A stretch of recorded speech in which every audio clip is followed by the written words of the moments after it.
하루에 영상을 두 개를 찍는 기록이라고 할 수 있을까요?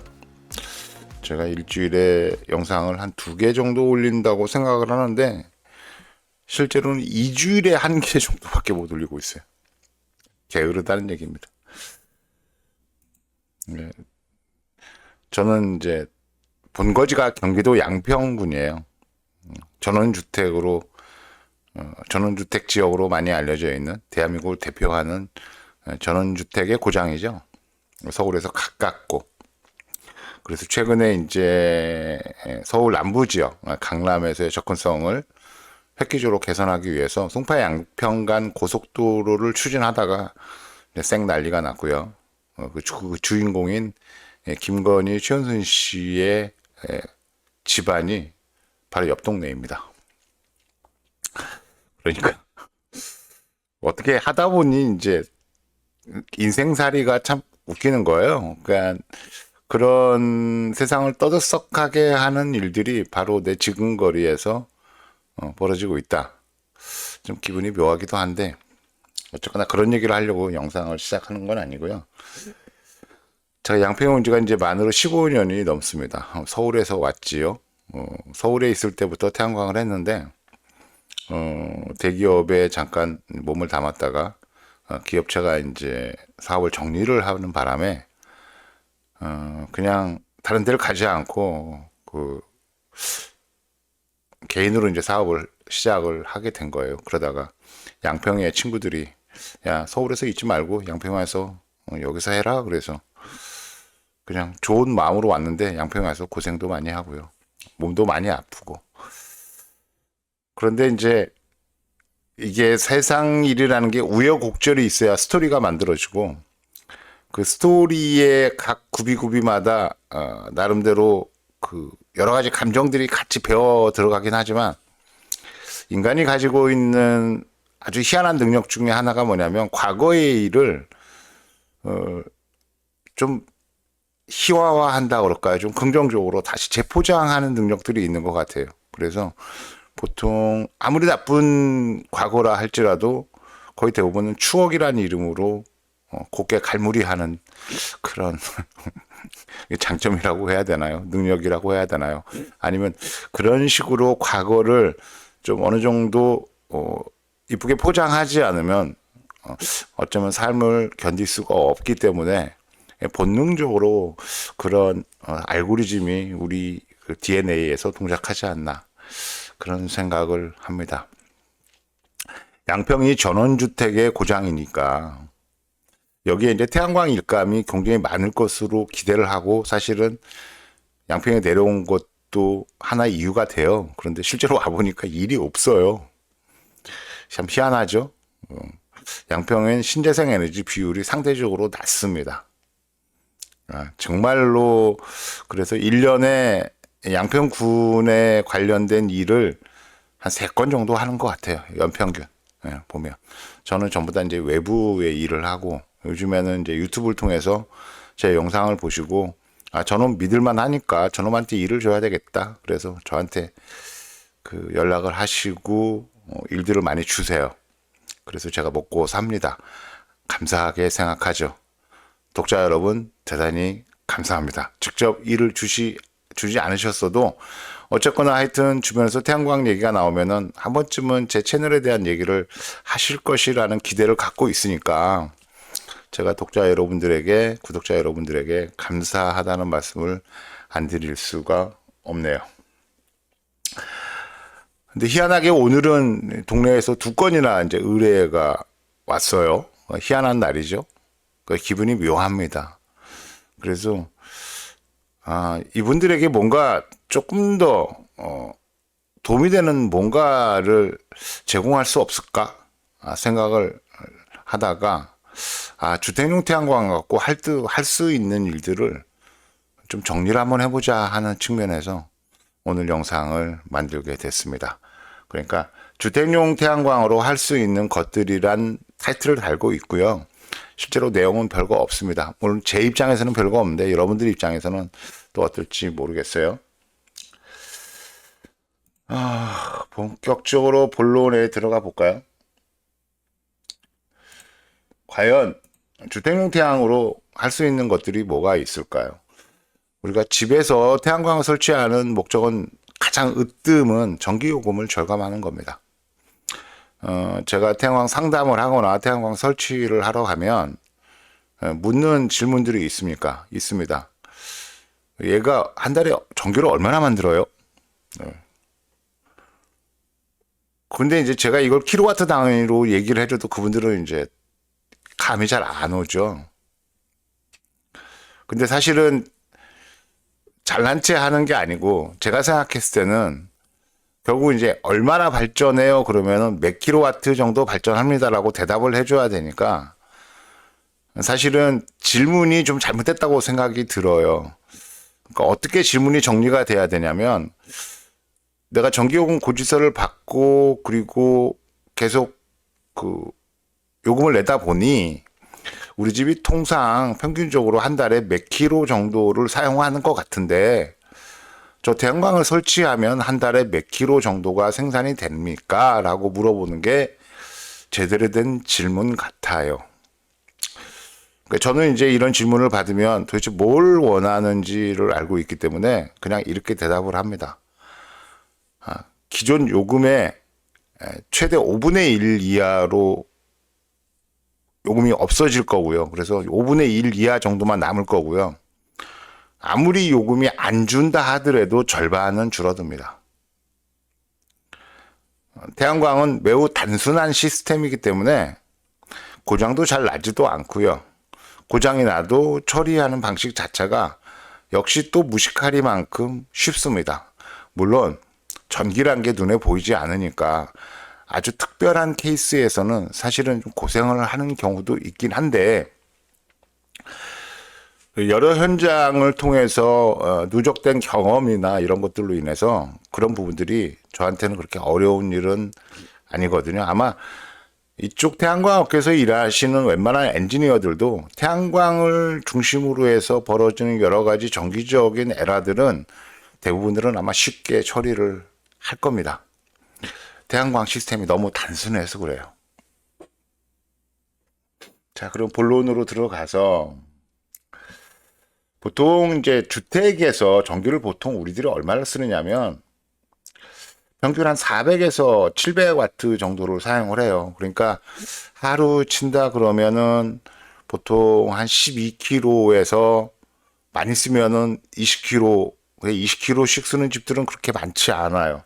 보통 12kg에서 16, 17kg 정도로 씁니다. 그러니까 사실 이렇게 700kg라고 얘기하는 것도 좀 무리가 있는 건데 그래도 이 구간대 요금을 내시는 분들이 가장 많은 것 같아서 이렇게 표시를 했습니다. 평균 400에서 700km면 요금으로 치면은 대충 한 6만 5천 원 정도, 한 7만 원에서 뭐 12만 원대 요금을 내는 집들을 얘기하는 걸 거고요. 만약에 이런 집들에서 태양광을 설치해 주면은 아무리 적어도 한 달에 한 7만 원에서 8만 원 정도의 혜택을 볼 수 있습니다. 그러면 이제 우리가 이제 뭘 투자를 했을 때 머릿속으로는 아주 빠르게 투자비가 언제 회수가 되고 또 얼마만큼의 그 이후로 이제 얻을 수 있는 이익들이 추정이 돼서 과연 이 설비 투자에 대한 최종적인 이익이 얼마가 되는지를 계산하려고 하시는 분들이 계시는데 한 달에 7만 원만 혜택을 본다 그래도 1년이면 거의 80만 원이 넘는단 말입니다. 80만 원이 넘어요. 근데 지금 최근에 태양광 3kg 하나가 불과 이제 연말 해를 넘긴 지가 얼마 안 됐으니까 작년까지만 해도 한 320만 원에서 한 350만 원 정도면은 가능했거든요. 그런데 최근에 이제 그 중국의 보조금이 없어지고 중동발 여파 때문에 자재값들이 오르면서 전지판 값도 올랐어요. 그래서 이제는 거의 350 이상 이제 돼야지만이 3kg 설치가 가능할 걸로 보고 있고요. 저도 지금 제가 디테일하게 계산은 해보지 않았습니다만 그냥 350은 미니멈으로 받아야 되지 않을까라고 생각을 하고 있습니다. 그럼 한 달에 80만 원 정도 혜택을 본다 그러면은 대충 5년? 5년 이내에 이제 투자비가 회수가 될 거고요. 주택에 설치되는 태양광 설비의 수명은 제한이 없습니다. 보통 이제 모듈이라고 하는 태양 전지판은 지금 나오고 있는 전지판은 최대 얼마까지 사용할 수 있냐면 40년 이상도 사용할 수 있습니다. 40년 이상 사용하도요, 효율이 80% 이하로 떨어지지 않습니다. 80% 이하로. 문제는 이제 태양광을 구성하는 이제 인버터라고 하는 전력 변환 장치가 수명이 상대적으로 짧아서 최대 10년이면은 대충 수명이 다해서 보통 7년에서 10년 사이에 인버터를 이제 교체를 해야 되는 그 부분만이 있고요. 그리고 전기 설비가 외부에서 비, 바람, 그 다음에 추위, 더위 이런 것들을 견디면서 중간에 전기세나 결속 부위나 이런 부분들이 영향을 받아서 정기적인 문제를 일으킬 수 있는데, 그런 부분들은 또 적절한 비용을 지불을 하면 또 쉽게 또 고쳐지기도 하고요. 물론 애를 먹는 경우도 있긴 합니다만. 그러니까 주택에 설치되는 태양광은 공식적으로는 5년 이내에 하자가 발생되는 비율이 0.03%입니다. 5년 이내에. 거의 없다는 얘기하고 똑같습니다. 오히려 제가 이제 그런 얘기를 많이 하는 게, 태양광을 설치하고 보통 1년, 2년 정도 안에 문제가 생기는 경우에는 오히려 복을 받았다고 얘기할 수도 있어요. 왜 그러냐면 지속적인 문제가 계속 누적되어서 아주 심각한 상태까지 가지 않고 적절한 수준에서 그 문제가 노정이 돼서 에러를 일으켰기 때문에 빠른 시간 안에 그런 것들을 수정할 수 있는 기회가 오게 되는 거거든요. 전기는 눈에 보이지 않고 전기는 항상 화재하고 연관이 돼 있습니다. 전기의 사고의 맨 마지막은 결국은 화재예요. 그러니까 태양광 설비를 해놓고 나서 가장 신경 써야 될 부분은 화재입니다. 그런 부분들이 사실은 많이 이제 정말로 그 소심하신 분이라든가 아주 주도 면밀하신 분들은 이런 전기 설비들을 확장하는 것에 대해서 두려움 같은 것들을 갖고 있는 이유가 그런 부분일 거예요. 여기서 이제 그 주택용 태양광의 보조금 얘기를 안 할 수가 없는데, 주택용 태양광은 정부의 무상 설치 보조가 있어요. 단 3kW까지만입니다. 문제는 이 보조금 대상이 되는 것이 많은 시간이, 그러니까 대기 시간이 많이 필요하고요. 또 원하는 시점에 딱 설치가 불가능하다고 하는 맹점이 있습니다. 또 결정적으로 목조주택, 조립식 철골주택 같은 경우 이런 주택에서는 건축물을 이용해서 태양광 설치를 할 수가 없어요. 정부 보조를 받는 경우를 얘기하는 겁니다.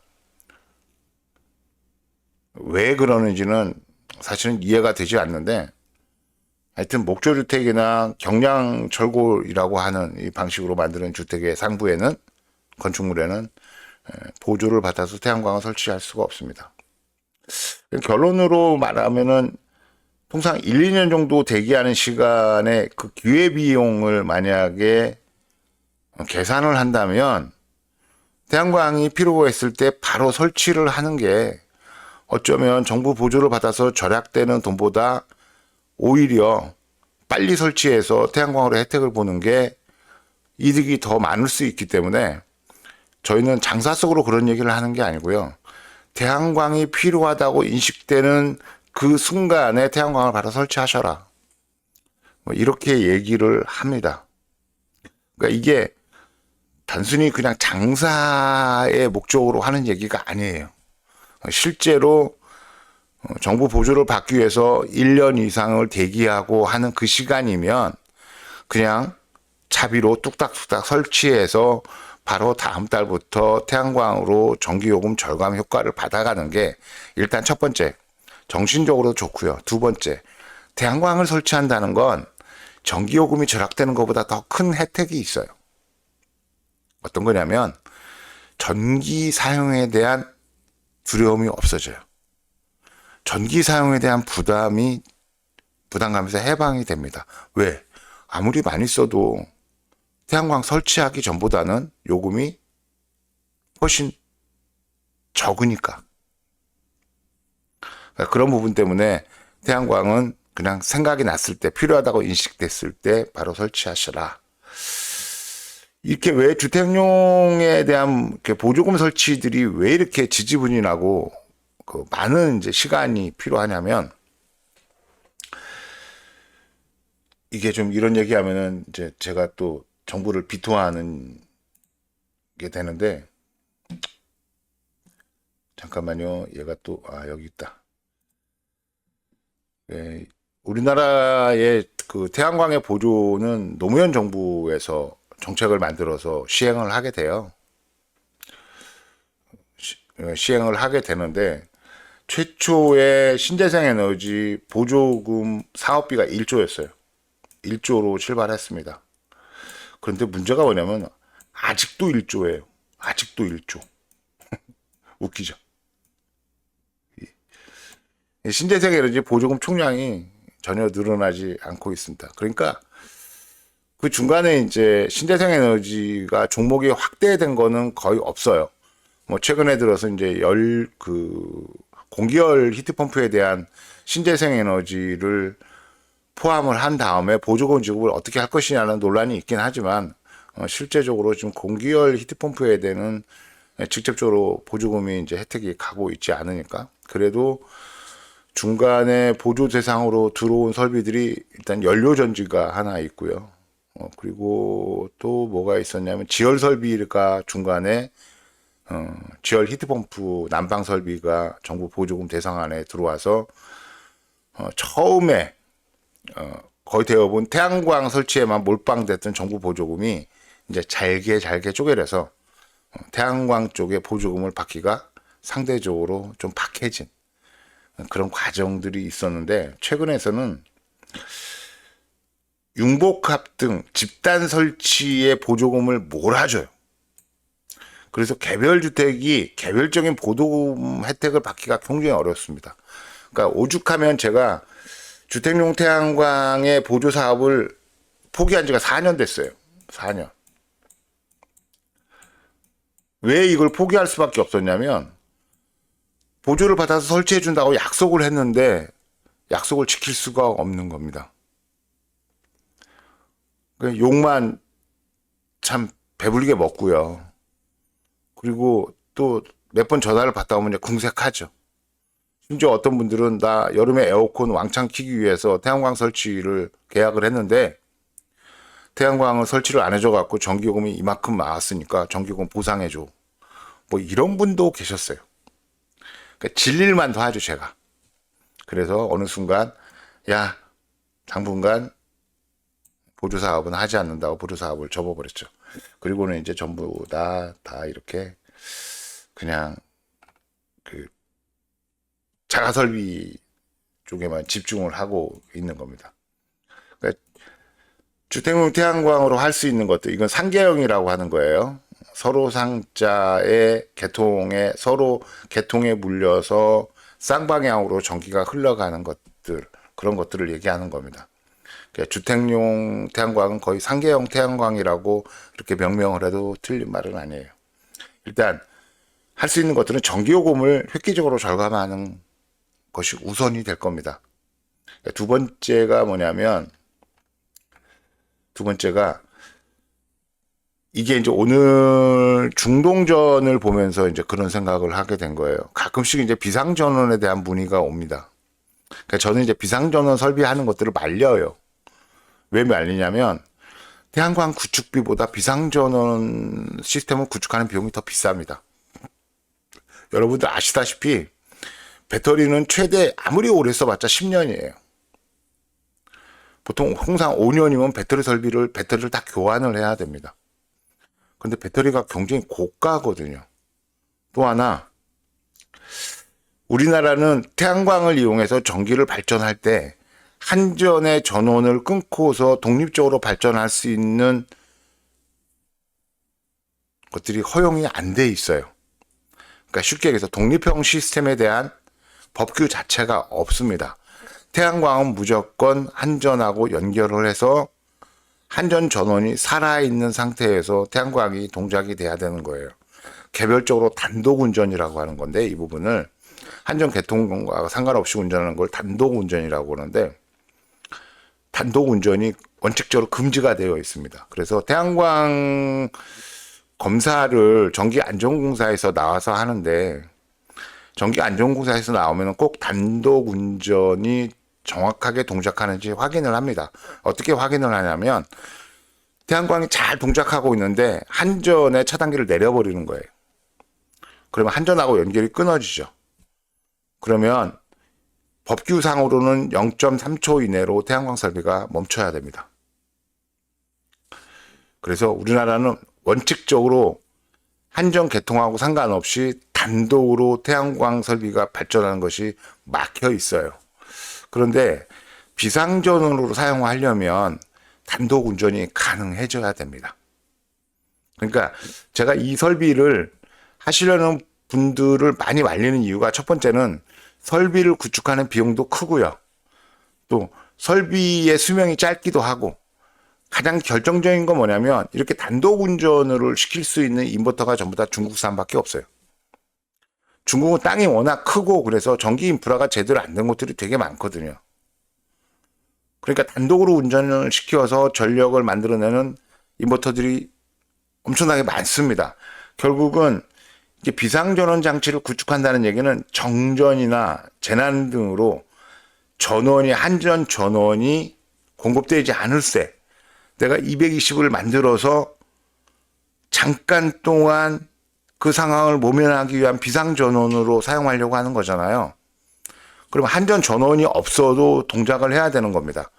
중요한 건 이미 발전을 하고 있는 태양 전지판은 구축이 되어 있으니까 이 태양 전지판을 이용해서 전기를 발전하기만 하면 되는데, 금방 얘기한 대로 우리나라는 한전하고 연결이 끊긴 상태에서 단독 운전이 법적으로 일단 막혀 있으니까 뭐가 문제가 되냐면, 중국산 단독 운전이 가능한 독립형 인버터를 사서 이런 시스템을 구축했다 하더라도 전기 설비를 정말로 잘해야 돼요.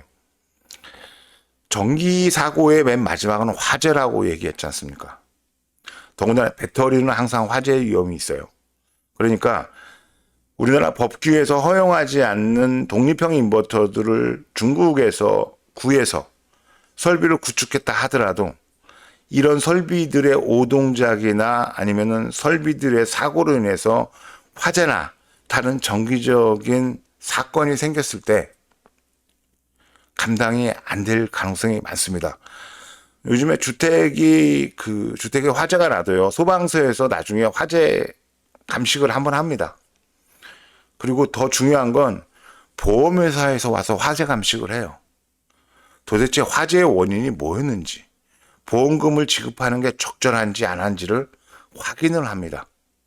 그런데 만약에 이렇게 불법적인 설비들을 이용을 하다가 여기로부터 화재가 기인된 것이라고 하면, 첫째, 소방서의 화재 감식을 근거로 해서 경찰서에서 가서도 화재에 대한 아주 경미한 경우에는 참고인 조사 내지는 이제 실화 부분에 대한 일종의 조사를 받아야 되는데, 이것이 형사처벌이 될 가능성들이 있어요.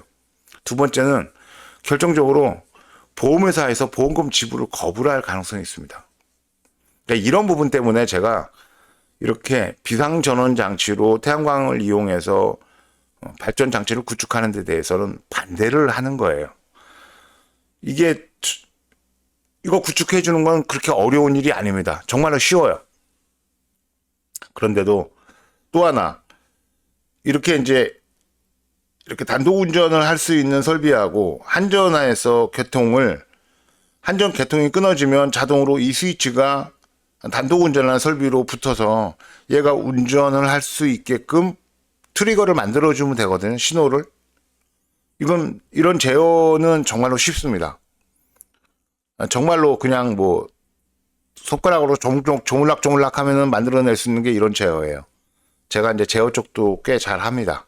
그러니까 이런 것들을 만들어낼 수 있는 건 정말로 괜찮은데, 이런 법규 문제가 있으니까 사실은 하지 말라고 말리고는 있습니다만, 중동 사태를 보면서 한반도에도 이제 전쟁이 좀 불안정성이 더 커졌잖아요. 물론 제가 확신하는 바에 의하면 한반도에서는 전쟁이 일어날 수가 없습니다. 여기는 전쟁이 일어나면은요, 일단 기본적으로 우리, 북한, 일본, 중국, 러시아, 그리고 미국이 자동적으로 개입이 되면서 여기는 정말로 그냥 거의 폐허 수준이 되는, 그러니까 너 죽고 나 살자의 아사리판이 나는, 다시는 이전으로 돌아갈 수 없는 상태로 가요. 그리고 이 전쟁에 휘말린 이 당사국들이 전부 다 엄청난 피해를 당하게 되어 있습니다. 그러니까 요즘에 한간에 그런 얘기가 있어요. 북한이 핵무기를 갖고 있기 때문에 오히려 동북아의 안정성이 보장이 되고 있다. 왜? 북한을 자극하면 핵폭탄을 쏠 거 아닙니까? 동북아의 정세가 긴장이 되면 북한이 최종적으로 쓸 수 있는 거는 핵폭탄이에요.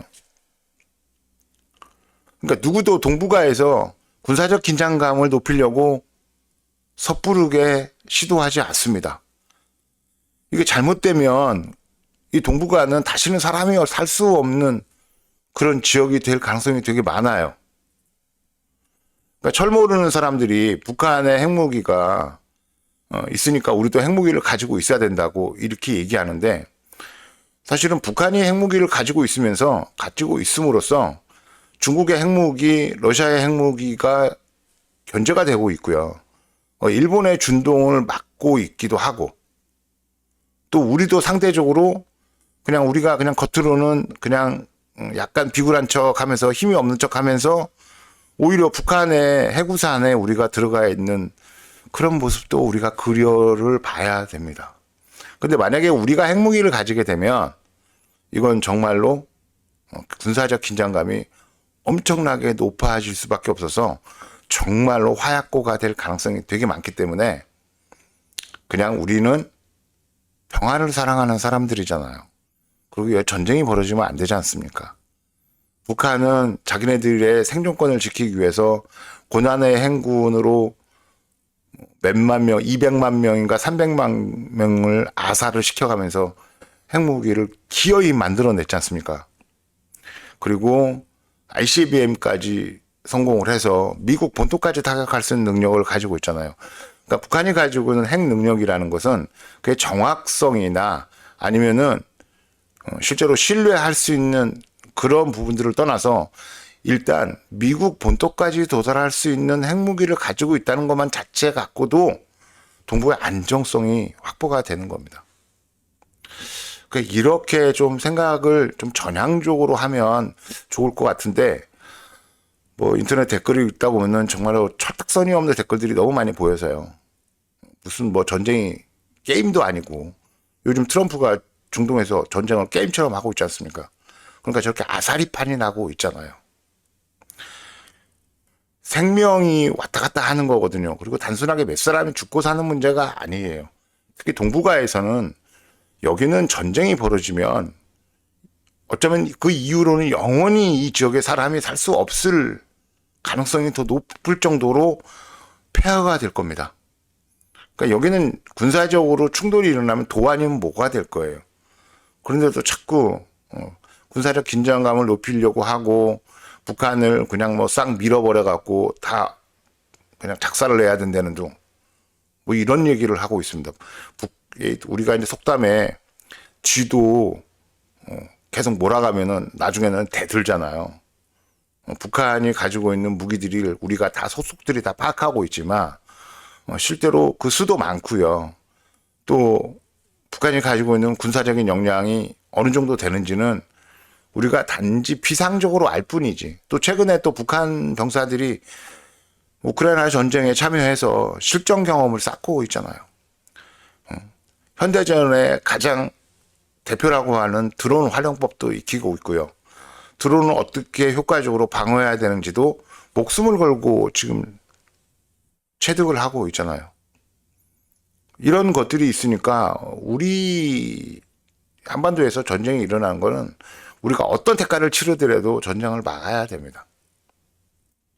얘기가 엉뚱한 곳으로 빠졌는데, 그럼에도 불구하고 만약에 재난이나 아니면 뭐 전시나 그래서 국가에서 제공하는 모든 인프라들이 다 끊겼을 때 우리한테 필요한 건 두 개잖아요. 전기하고 물입니다. 근데 대한민국은 물은 뭐 아무 데서나 구할 수 있는 거잖아요. 이게 이제 당군 할아버지의 축복이라고 할 수 있어요. 전기는 태양광을 이용해서 얼마든지 만들어낼 수 있지만 이렇게 지금 법규가 받치지 않고 있는 독립형 설비가 있으니까 이런 부분들은 조금 지양을 해야 되고요.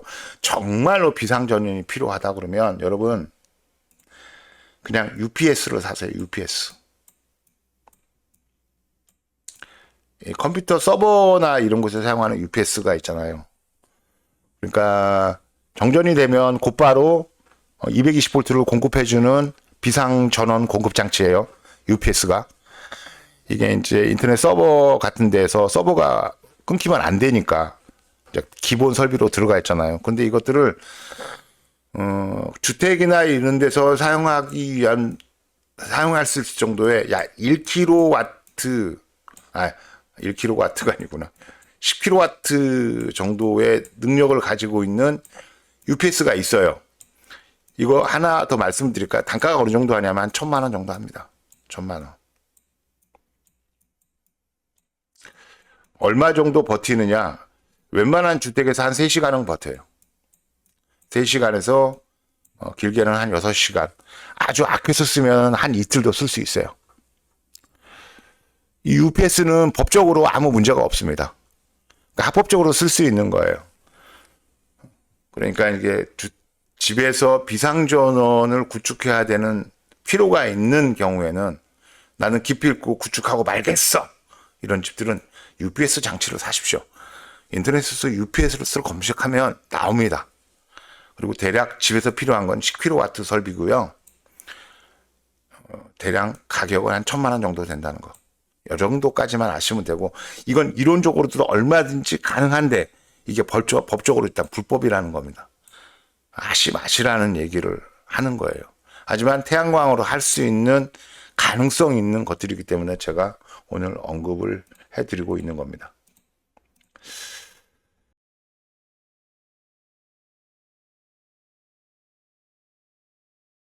자, 대부분 또 이게 이제 전기차 충전이 사실은 현실적으로 태양광을 이용해서 할 수 있는 가장 우수한 응용 사례이기도 해요. 보통 이제 주택에서 사용할 수 있는 7kW 완속 충전 장치가 전원이 7kW가 공급이 돼야 됩니다. 그런데 이게 한전에서 전기차 전용으로 전기를 끌게 되면 일단은 한전으로부터 단독 전원이 공급이 되고요. 전기 신청 비용이 60만 3천 원. 그 다음에 충전기 사야 되죠. 그리고 전기 공사해야죠. 계량기 한전에서도 부설해야 되니까 계량기를 설치할 수 있는 함도 마련을 해야 되죠. 되게 복잡합니다. 그래서 비용이 많이 들어가는데 제가 양평 지역에 있는 현대자동차 영업소를 통해서 그래도 꾸준하게 이 전기차 충전 설비에 대한 오더를 받아서 전기차 충전 설비를 하고 있어요. 그런데 가능하면 태양광을 이용해서 전기차 충전 설비를 하라고 저는 권해 드립니다. 전기차는 7kW 완속 충전기니까 7kW 전기를 순간적으로 사용하는 거잖아요. 그러면 이 7kW 완속 충전 장치를 사용하려면 한전에 계약되는 계약 전력이 6kW 정도는 돼야 됩니다. 그러면 주택 전기를 6kW로 일종의 이제 계약을 수련 용량을 늘리는 건데 간단하게 쓰면 승합이라는 용어를 많이 써요. 승합. 승합이라는 표현이 이게 사실은 맞는 표현이 아닌데 아마 이게 100V에서 200V로 우리가 전기 전압을 높이면서 승합이라는 표현 자체가 이제 보편화되니까 용량을 늘리는 것도 승합이라고 이렇게 다 얘기를 하는 것 같아요. 그러면 전기차 충전은 어떻게 하느냐면 태양광을 이용해서 충전을 하게 되면 최소한 태양광을 6kg는 설치를 해야 됩니다. 그럼 인버터도 2대가 들어오게 되죠. 그러면은 6kg를 운영을 하기 위해서는 한전하고의 주택 계약 전력을 6kg로 맞춰야 됩니다. 그러니까 용량을 증설해서 한전에 수정 계약을 다시 해야 돼요. 그러면은 7kW짜리 완속 충전 장치를 사용을 할 수가 있습니다.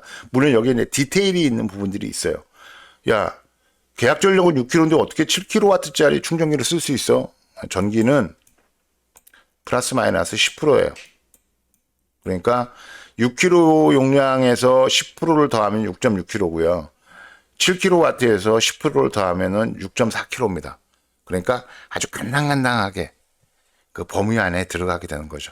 문제는 이렇게 되면 주택에 설비되는 태양광이 6kg 그리고 충전 장치가 7kg니까 전체 운용되는 전력량이 13kg가 돼요. 13kg. 이랬을 때 뭐가 문제가 되느냐면 인입 전선이 문제가 됩니다. 인입 전선.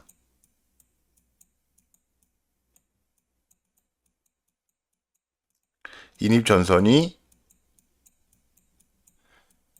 10스퀘어로 바뀌어야 돼요. 태양광만 단독으로 6kg로 설치했을 때는 여러분들 집에 인입되어 있는 전선이 전부 다 6스퀘어로 설치가 되어 있으니까 태양광을 6kg를 설치해서 쓸 경우에는 태양광 6kg 주택의 계약 전력이 3kg면 아무 문제가 없습니다. 이럴 경우에는 보통 이제 주택은 이게 태양광 때문에 6kg를 증설한 것 뿐이지 주택의 기본적인 수전 용량은 3kg니까 다 해도 9kg밖에 되지 않잖아요. 그러면 9kg면 6스퀘어 전선까지 가지고 충분하게 사용이 가능합니다. 그런데 만약에 충전장치 7kW짜리 설비를 붙이게 되면 이런 것들이 다 더해져야 돼요. 그렇게 되면 최소 13kg의 전력을 운용할 수 있는 전선망으로 바뀌어야 되니까 인입 전선이 10스퀘어로 변경이 돼야 됩니다. 그러니까 이 부분이 이제 관건인 거예요. 이제 이 부분을 어떻게 극복해서 넘어갈 것이냐 하는 문제가 있는데 결국은 비용 문제겠죠. 비용.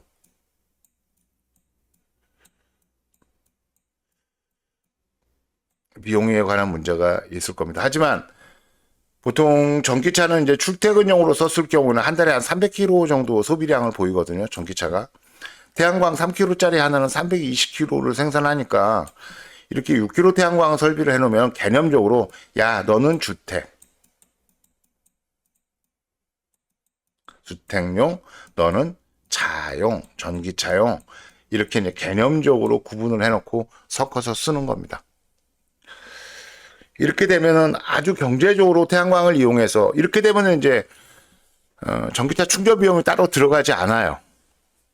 태양광에서 나오는 전기를 가지고 전기차를 충전하니까. 그러니까 태양광을 이용해서 할 수 있는 가장 우수한 응용 사례 중에 거의 대표이지 않을까 싶고 앞으로 이 부분은 계속 확장이 될 가능성이 많이 있습니다. 간단하게 전기 설비의 기준은 완속 충전 장치 7kW에는 40A 누전 차단기가 필요하고요. 이것들이 전체 그 용량이 한 13kg 정도 되니까 40A 혹은 50A 누전 차단기가 배선 차단기가 걸리면 되는데 배선 차단기는 원래 그냥 스위치라고 생각하시면 돼요. 용량에 크게 상관없습니다. 그러니까 여기는 40A가 아니고 한 50A 정도로 넉넉하게 설치를 해도 전혀 문제가 되지는 않습니다. 이 부분은 정확히 지켜주셔야 돼요. 이 부분만 정확히 지키면 아무 문제가 없습니다. 다음 거 볼까요? 여기가 끝이네. 제가 이 부분을 좀 만들었어야 되는데 이 위에 부분은 보지 마시고요. 저희가 태양광을 설치하면서 감사의 표시로 이 낙뢰 방지 장치를 재작년부터 무상으로 설치를 해드립니다. 그러니까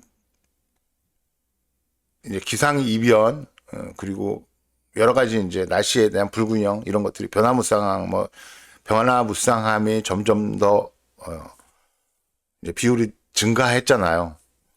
그래서 낙뢰가 예전보다는 더 많이 발생이 되고 있습니다. 근데 주택의 낙뢰를 제대로 막게 되면 모든 가전제품들이 다 작살이 나요. 근데 이게 주택에 사용되는 단상 30A SPD는 가격이 한 27,000원 정도 됩니다. 그러니까 저희를 통해서 태양광 설치를 의뢰하시면 저희가 감사의 표시로 SPD를 그냥 같이 설치를 해드려요. 상업용 건물에서 3상 4선식일 경우에는 이거 SPD를 무상으로 설치를 못 해드립니다. 왜냐하면 이 3상 4선식 SPD는 한 40만 원 정도 해요. 가격이 엄청 비싸죠. 그러니까 이거는 저희가 무상으로 해드릴 수가 없어요. 이 SPD는 소모품입니다. 낙뢰를 한번 맞으면 SPD는 교환을 해야 돼요. 그래서 설비를 할 때 SPD는 나중에 집주인이 얼마든지 인터넷에서 구해서 SPD를 교체할 수 있도록 그렇게 배려한 설비를 저희가 해드립니다. 그리고 그 부분을 분명히 알려드려요. 만약에 이 SPD는 이제 그 LED를 내장을 하고 있는데요. 정상적일 때 LED 불빛하고 낙뢰로 인해서 파손됐을 때 LED 불빛이나 아니면 LED가 아예 점등이 되지 않거나 둘 중에 하나거든요. 그래서 가끔씩 확인해서 이 SPD의 LED 상태가 좋지 않은 경우에는 우리가 모르는 사이에 낙뢰의 영향을 받아서 얘가 망가졌거나 내지는 효과적으로 동작하지 못한다고 확인을 해서 그때는 SPD를 바꿔야 되는데 금방 제가 얘기했죠. 아무나 쉽게 바꿀 수 있도록 저희가 설비를 해드립니다. 그 다음에 태양광 설비하면서 저희가 가끔씩은 집에 보통 이제 신발장이나 이런 곳에 있는 그 차단기 박스를 저희가 확인하는 경우들이 되게 많아요. 특히 오래된 집 같은 경우에는 차단기를 전부 다 교체하자고 제가 얘기합니다. 물론 차단기 값밖에는 받지 않아요. 태양광을 설치하면서 전기공사를 해주는 부분은 차단기 값밖에는 받지 않습니다. 보통 한 10만 원 정도 받아요. 차단기 그 신발장 안에 있는 차단기 보통 열면 기본으로 다 6개 이상입니다. 6개에서 많은 집들은 10개, 뭐 15개씩 이렇게 되는 집들이 있는데 하여튼 이렇게 수량이 많으면 거기에 맞게끔 이제 비용을 받습니다만은 일단 제품값밖에 받지 않고 저희가 이 부분을 차단기를 교체해 드려요. 차단기는 원래 법정 유효 기간이 3년 정도밖에 되지 않습니다. 그런데 우리는 그냥 뭐 10년, 20년 그냥 정말로 주구장창 쓰고 있잖아요. 그래서 누전 차단기가 정상적으로 잘 동작하는지 안 하는지. 더군다나 오래된 집 같은 경우에는 여기에가 메인이 누전이고 나머지가 다 배선용 차단기로 되어 있는 경우들이 있는데 지금은 설비가 바뀌어서 지금은 여기가 누전이 돼야 되고요. 누전은 이제 ELB라고 얘기합니다. 여기는 이제 배선용 차단기 NFB라고 얘기하거든요. 이렇게 바뀌었어요. 그런데 태양광을 설치하면서 이게 배전함을 보니까 이게 너무 옛날 방식이에요. 그러면은 제가 얘기합니다. 이게 대충 봤을 때 제품값이 이게 대충 얼마 나올 것 같으니까 제품값을 주시면 태양광 설치하는 날 이것들을 교환을 해드리겠습니다. 해서 저희가 이분들을 이제 바꿔드립니다. 문제는 최근에 이제 저희가 아크 차단기를 주택에다 적용을 하기 시작했다는 거예요. 아크 차단기는 뭐냐면 전기는 접속될 때하고 전기가 끊어질 때 불꽃이 튀게 되어 있습니다. 보통 이제 전기 불꽃을 아크라고 하는 거예요. 콘센트를 예로 들겠습니다. 이렇게 생긴 콘센트가 있어요. 여기에 이제 구멍이 있고 플러그로 꼽는 구멍이 있죠. 그리고 여기에는 플러그 단자가 꼽히는 구멍이 2개 있습니다. 우리 집에 가면은 이런 이제 멀티코드들이 수없이 다닐 텐데요. 얘가 먼지들이 이 구멍을 통해서 들어갑니다. 오래 쓰면. 그래서 사실은 멀티코드를 오래 쓰면 안 돼요. 멀티코드를 적절하게 쓰면 멀티코드가 다 갖다 버려야 됩니다. 아니면 멀티코드를 분해해서 이 안에 있는 먼지들을 제거를 해줘야 돼요. 이 안에 먼지들이 쌓여 있다가 플러그를 꼽아서 쓰는 와중에서 전기가 접촉될 때 아크가 발생이 되거든요. 그러면 그 아크로 인해서 먼지에 아크가 불꽃을 발화를 시키면 바로 화재로 들어갑니다. 아크 차단기는 뭐냐면, 만약에 이런 식으로 해서 멀티코드 자체들이 너무 오래 써서 구멍들이 헐겁던가, 아니면은 잦은 이 접촉되는 이 아크 때문에 열이 받아가지고 접속점이 약해지게 되면 이 안에서 지속적으로 아크가 발생이 돼요. 틱틱틱틱 하는. 그러니까 눈에 보이지는 않지만 정기적인 벽면에 붙어 있는 것도 마찬가지예요. 벽면에 붙어 있는 콘센트도 이럴 가능성이 있습니다. 오래된 집들은. 최근 화재에 대부분은 전기 누전이에요. 나머지는 이제 실수로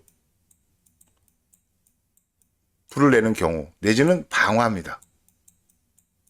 그러니까 실화, 방화, 전기, 화재밖에 없어요. 그런데 이 건축물, 특히 주택에서의 화재는 전기로 인한 화재가 압도적입니다. 80%가 넘어요. 아크 차단기는 전기로 인해서 발생될 수 있는 화재를 80% 이상 막습니다. 자, 이렇게 여기에서 화재로 번질 수 있을 만큼의 아크가 발생이 되잖아요. 그러면 차단기가 내려갑니다. 근데 이 아크 차단기가 굉장히 비싸요. 그래서 저희가 태양광을 요즘에 이제 계약을 하거나 아니면 설비할 때 설명을 해드립니다. 알려는 드려요. 대신 제가 고가기 때문에 저희가 옵션으로 설치는 안 해드립니다. 하실 의향이 있으시면 비용, 제품 가격이 얼마 정도 되니까 제품 가격을 부담하십시오. 그러면 저희가 아크 차단기를 구해다가 태양광 설치하는 날 같이 설비를 해드리겠습니다 해요. 보통 단상 30A 조그만 우리 차단기 같이 생긴 거 있죠. 이런 아크 차단기가 대충 12만 원에서 14만 원 합니다. 그러면 신발장을 열었더니 아까 내가 이제 신발장 그림을 잠깐 그렸잖아요. 여기에 메인이 있고 여기에 조그만 차단기들이 있는데 이게 뭐 한 6개만 된다고 그래도 이걸 다 바꿔야 되는데 비용이 만만치가 않잖아요. 개당 12만 원에서 14만 원이니까. 물론 편법은 있습니다. 얘는 그만 놔두고 이 배선용 차단기를 용량이 큰 아크 차단기로 바꾸는 거예요. 그런데 여기에 사용되는 용량이 큰 아크 차단기가 보통 50A 정도 되는 건데 얘가 금액이 20만 원이 넘습니다. 그러니까 저희가 태양광 설비하면서 그냥 서비스로 해드릴 수 있는 금액이 아니에요. 그런데 제가 봤을 때는 이게 돈이 들어가더라도 무조건 해야 되는 설비라고 생각을 합니다. 불이 나는 것보다 낫잖아. 아무리 비싸도. 그렇죠? 또 불이 나서 사람이라도 상해봐요. 얼마 전에 음아아파트에서 공부 잘하는 고3짜리 여고생 서울대에 보내기 위해서 음아아파트에 전세로 입주했다가 그날 저녁에 불이 나갖고 이 여고생이 죽었지 않습니까? 이거 얼마나 가슴 아픈 얘기예요. 음아파트 사고도 전기화재예요. 그래서 이건 이제 태양광으로 할 수 있는 것들은 아닌데 저희가 태양광 공사를 하면서 저희가 나의 고객이니까 저희가 해드릴 수 있는 최대한의 서비스라고 생각을 해서 이런 부분들을 저희가 진행을 하고 있습니다. 아크 차단기는 어쩌면은 멀지 않은 시간 안에 아주 강제하는 설비가 될 가능성들이 되게 많아요. 왜냐하면 주택이나 건물에서 화재들이 거의 대부분 전기로 인해서 화재가 나고 있기 때문에 이런 화재를 막는 가장 확실하고 효과적인 방법이 아크 차단기를 이용하는 것이라서, 이 아크 차단기는 아주 그 중요도가 높은 전기 설비에 이때까지 적용이 되어 왔습니다. 그러니까 인터넷 서버실, 뭐 서버실에 불나면 난리가 나죠. 그리고 이제 전문 의료 장비가 있는 그런 곳들, 그리고 절대로 그 설비들이 멈추면 안 되는 그렇게 중요한 장치들이 동작을 하는 곳에 이 아크 차단기들, 그리고 화재 가능성이 높은 곳의 전기 설비의 안전성을 확보하기 위해서 아크 차단기를 계속 써왔는데, 국내는 인터넷 검색해 보시면은 한 네 군데 업체에 아크 차단기가 검색이 됩니다. 근데 실제로 구매할 수 있는 업체는 한 군데밖에 없어요. 그러니까 여러분들, 제가 오늘 아마 영상의 하이라이트가 이거 같아요. 얼마 전에도 이제 이 관련 여기에 관련된 이제 영상 하나 제작을 해서 올렸었는데, 하여튼 이 부분은 여러분들이 꼭 기억을 하시고요. 저희가 특히 이제 이거는 아셔야 되는 게, 주택용체 한광은 제가 직접 나가서 설비합니다. 제가 작업복 입고 나가서 노가다를 해요. 그러니까 이제 가끔씩은 이제 그러시는 분도 있어요. 좀 부담스럽다고 하시는 분도 있습니다. 어떻게 사장이 와서 설비를 합니까? 일을 합니까? 더군다나 이제 작업복 일을 입고 일을 하니까 뭐 현장은 뭐 뒹굴기도 하고요. 그러다 뭐 그짓골이 되기도 하는데, 또 어떤 분들은 직접 와서 설비를 해주니까 안심이 된다 이러시는 분도 계시고요. 주택의 설비들이 사실은 좀 많아지면, 일감이 많아지면 저희가 평상시에 경상 경비를 확충하는 데 도움이 많이 됩니다. 뭐 100kW, 뭐 200kW 태양광 발전소는 뭐 기본적으로 기간 자체가 너무 길어요. 뭐 1년에서 2년, 뭐 3년 이렇게 걸려야 되는 아주 장기간에 이제 이루어지는 사업들이고, 실제로 돈도 남는 것도 별로 없어요. 차라리 그냥 주택용 3kg, 6kg 내지는 뭐 자가용 설비 20kg짜리 PPA 20kg 내지는 특별하게 전기 사용량이 많은 공장이나 이런 곳에서 전기 요금을 상쇄하기 위한 자가 설비용, 자가용 설비를 구축하는 이런 쪽이 저희한테는 또 재밌고요. 왜 재밌냐면, 보통 5, 60kg 정도 용량이면 일주일이면 공사가 다 끝납니다. 너무 쉬워요. 단기간 안에 공사가 끝나니까 절대 지루하지 않고, 그리고 또 일들이 짧은 기간 안에 정리가 돼서 마감이 되니까 또 심적인 부담도 없고요. 뭐 행정적인 부분도 좀 단순하기도 하고요. 그래서 좀 주력을 하는 편입니다. 오늘은 여기까지 할게요. 제가 유튜브 시작하고 나서 영상을 2개를 촬영하는 게 처음인 것 같은데, 자, 시간이 얼마가 되는지 모르겠는데 영상도 아마 좀 길 것 같은데요. 쓸데없는 얘기를 해서 그럴 가능성이 많습니다.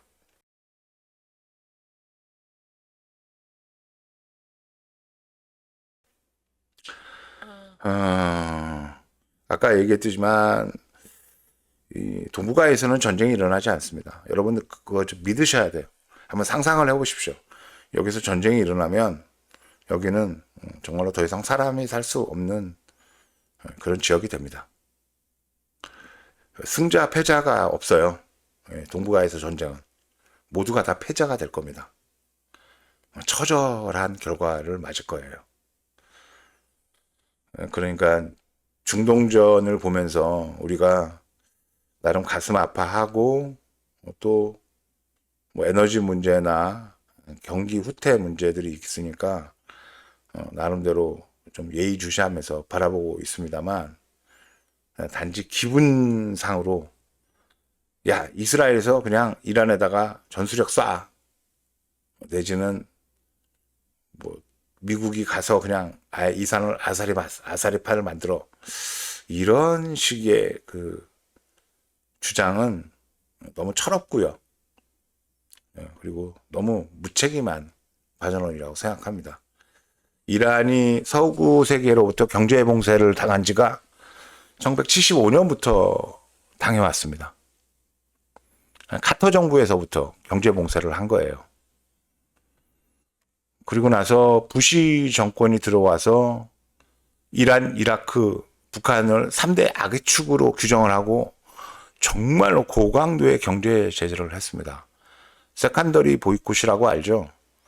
그러니까 국제 결제망에서 퇴출이 되는 거는 퇴출시키는 건 당연한 것이고 아예 정상적인 무역을 할 수 없도록 그렇게 만들었어요.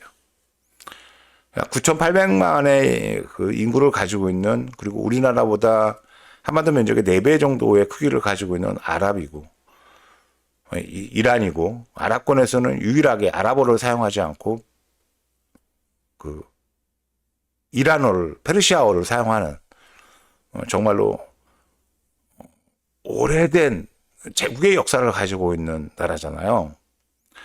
입장을 바꿔놓고 우리가 한 30년 넘게 그 강대국들로 인한 어떤 경제 봉쇄나 제한을 지속적으로 받고, 그렇게 그 뭔가 어떤 것도 할 수 없을 정도로 그렇게 강제를 당하는 입장이라 그러면 이란이 가지고 있는 서방 세계에 대한 뭐 분노 내지는 적개심 이런 것들은 그냥 자연스러운 겁니다. 우리가 이런 부분들을 이해를 좀 해야 돼요. 우리가 어떤 상황이 벌어졌을 때 가장 큰 잘못이 뭐냐면 객관적인 시각을 가지고 사건을 들여다본다는 겁니다. 그것이 우리는 아주 정답인 것처럼 이렇게 생각을 해요. 그런데 이 객관적이란 말 뒤에 숨어 있는 그 비인간성, 냉엄함, 이런 부분들은 합리적이잖아. 객관적이고. 이래서 마치 가장 온당한 것처럼 생각을 하거든요. 그런데 세상의 모든 분쟁이나 어떤 힘의 충돌은 약자가 있고 강자가 있습니다. 그러면 일단 어떻게 접근하는 게 맞냐 하면, 약자가 왜 약자일 수밖에 없었는지, 쟤네는 왜 저렇게 약할 수밖에 없는지를 한번 우리가 살펴봐야 돼요. 그래서 정말로 본인들이 능력이 없거나 아니면은 그냥 그 어떤 주어지는 환경 자체가 정말로 그냥 황무지여서 아무것도 할 수 없는 곳이어서 힘을 키울 수 없는 그런 것이라면 차라리 새로운 기회를 창출하는 측면에서 강자가 들어가서 새로운 기회를 만들어주는 게 더 나을 수도 있어요. 하지만 이란은 아니잖아요. 이란은 엄청나게 오래된 제국주의 역사를 가지고 있고요. 그럼으로써 중동에서 아랍어를 쓰지 않고 자체 페르시아어를 쓰는 인구 1억에 가까운 그야말로 역사와 전통이 있는 민족이고요. 그리고 석유를 가지고 있고, 세계 그 두 번째 산유국인가 그렇죠. 그럼에도 불구하고 서방 세계의 경제 봉쇄 때문에 발전하지 못하고 저렇게 전전긍긍하고 두바이에 가서 카드 스와핑을 해서 그렇게 해서 돈벌이를 해야 되는, 저는 그 얘기 들었을 때 좀 짠한 느낌이 들었습니다. 서방 세계에서 금융망을 다 차단을 하니까 두바이에 가서 신용카드 단말기를 개설한 다음에 그 단말기로 매출을 올리고 두바이에다가 일종의 수수료를 주면서 수익을 얻어가는, 돈벌이를 하는, 상상도 못했거든요. 저는 그런 이면이 있구나. 그래서 저는 개인적으로 뭐 미국이 졌으면 좋겠다라고 이렇게 딱 잘라서 얘기하지는 않는데, 적어도 이란이 포기하지 않았으면, 그리고 이란이 이 위기를 잘 해치고 그리고 당당한 지구상의 한 국가로서 거듭나서 좀 더 잘 살고, 그리고 좀 더 희망적인 사회 분위기가 만들어지면 우리가 좀 허무시할 수밖에 없는 그 종교 일변도 내지는 비민주적인 요소들도 해소가 되지 않을까 생각이 들어요. 소득이 1만 달러 이상 올라오면 그때부터 그 사회는 민주화를 진행하지 않으면 사회가 유지가 되지 않죠. 그것이 우리가 인류가 이때까지 자본주의 경제를 만들면서 증명을 해놓은 거니까. 그러니까 이러한 국민들이 1만 달러의 개별적인 소득을 갖는 정도로 발전을 하면 아무리 그 이슬람의 교리가 사회를 억압 규제하고 그리고 각종 그 비인간적인 것들이 강제된다 하더라도 세상에 제일 무서운 게 뭐예요? 내 주머니에 돈이 있으면은 무서운 게 없습니다. 내가 돈이 있는데 내가 왜 다른 걸 왜 포기해야 돼? 이런 마음이 들면서 그야말로 민주주의가 개척이 되고 성숙되고 그러는 거잖아요.